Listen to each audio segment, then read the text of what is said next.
Welcome to another episode of Neon Radio. I'm Reece. And I'm Dan. This week we're doing Harry Potter and the Order of the Phoenix. Lord Voldemort has returned, and no one believes the infamous Harry and Dumbledore. A teacher is sent to Hogwarts from the Ministry of Magic to look over the two. Meanwhile, Harry is teaching his peers to fight for the journey ahead. It is a big journey ahead. It is. This movie has a lot going on. It does. I found it pretty fast-paced, especially towards the end. Yeah. But other than that, it was pretty good. This is a thick book. Thick book as well. It is. It's so thick. And the thing is that they really condensed what is a massive book. And as I said, there's a lot going on. We got Professor Umbridge coming into play in the film. A fantastic actress. She's awesome. She's such a good villain.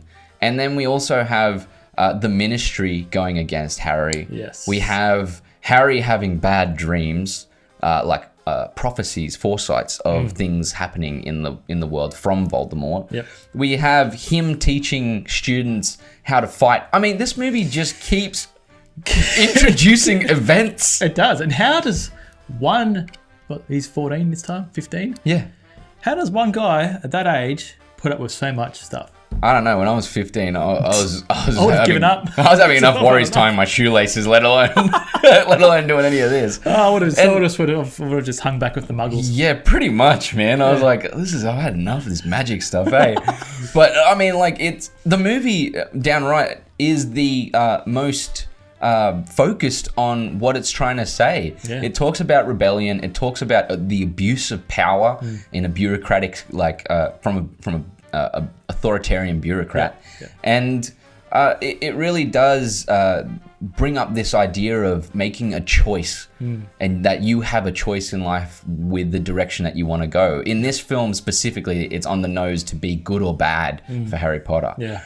But yeah. I mean, it's sort of pushed in your face towards the end. Yeah. Yeah. And it's all packaged in it's a very pretty film. It is, yeah. They all are. Yeah. I mean, running themes, the running look for Harry Potter has always looked really good. Yes. And there's no difference in this film. No. I would say there's the choices of transitions Yeah. are interesting. It is. Like it still works. The newspapers. Yeah. Yeah. I think that's just to hurry the story along. Which you did feel like this one was rushed, right? Yeah, especially towards the end when a major character, something happens. Yeah, I thought, I just want a little bit more, but it didn't deliver on that, which apparently the book does. Yeah, well, this was the first film not to have the same screenwriter and the only Harry Potter film not to have the same screenwriter as the rest. And you can see a change in pacing. You can see a change in how it's written. Yeah. It's well directed. I have no problem with that. It's fine. And as usual, the theme of Harry Potter, the musical theme, is completely changed in moments again. Yeah. Even on the running title sequence, the theme changes up again, which is great. We should talk about the, especially on YouTube, the changing Warner Brothers logo or Harry Potter logo at the beginning. Yeah, the logo starts to deteriorate. Yeah, complete as the series progresses. Yeah. But they like to do interesting things before it, and you can hear more about those interesting things on Spoil Radio podcast, where we go nice plug there. deep into it. Check that out. Yeah. The production design for this movie. Oh, impeccable. All the Harry Potters have amazing production design, but the Ministry of Magic looks mint, awesome. Yeah. Like the amount of tiling, black tiling in there, the use of the Flu network with all the it's so cool. Yeah. They just do a really good job of that. It's cool that even when Arthur goes into the Muggle world, the little phone booth pop down. Yeah. Amazing. It's just good to see, the two sort of, I'll call them races. Yeah, kind of, yeah. Cross worlds. Yeah, it's good. Yeah, I think that this film does do a good job at progressing the story and the character arcs. I think that the direction is great. I think that it's hard because all these Potter films have great production design and great cinematography. And it really is more so about the characters by the end of it when you review it. Yeah. And I think the characters are pushed along really well. They are. They feel like they're becoming older. They feel like becoming wiser. Yep. And Harry's sort of formed his path now to become a leader. Yeah. Which is good to see, even after getting hammered in this whole movie Yeah. of just, isolated and left in the dark. But So he's a strong human. It's true. But wizard. the good thing about it is they use that isolation as a form in the film to say, no, you need people around you. And they bring back all these characters that you've seen already in the other movies. So you feel for them, you know them. Yep. And then they introduce characters like Luna Lovegood, which I don't like her. I don't know how. I think as we progress with the next films, I probably will.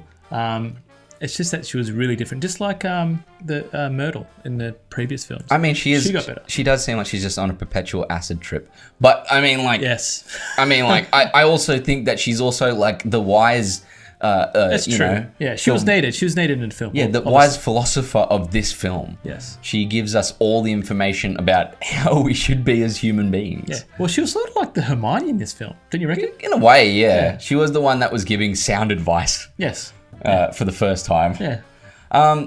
All around, to wrap up this movie, I think that although this still is a great Harry Potter film, this is one of my least favorites. But it's only because of the political parts of the film. And I also think there's just so much happening, it could have been longer. Which is weird because I always think these movies are too long. Yeah, man, I 100% agree with you on that. Yeah. What's your score? My score, I'm going to give this one, I can't believe this, but I'm going to have to say an 8. There's going to be a change in my scores on the podcast, but at the moment I'm giving this movie an 8. I don't know how he thinks, but anyway. I know, I stuffed myself up with the scoring early on, so yeah. I pretty much agree with what Reece says. I would have loved to see a bit more of the ending. I thought it was a bit too fast paced. There was a character that, I don't know, it'll build with me over time. Yeah. But yeah, look, I'm going to give this a 7 out of 10. Don't forget to like and subscribe to the YouTube channel and check out Spoil Radio Podcast. And also go check out Neon Radio, Instagram, Twitter, and Facebook.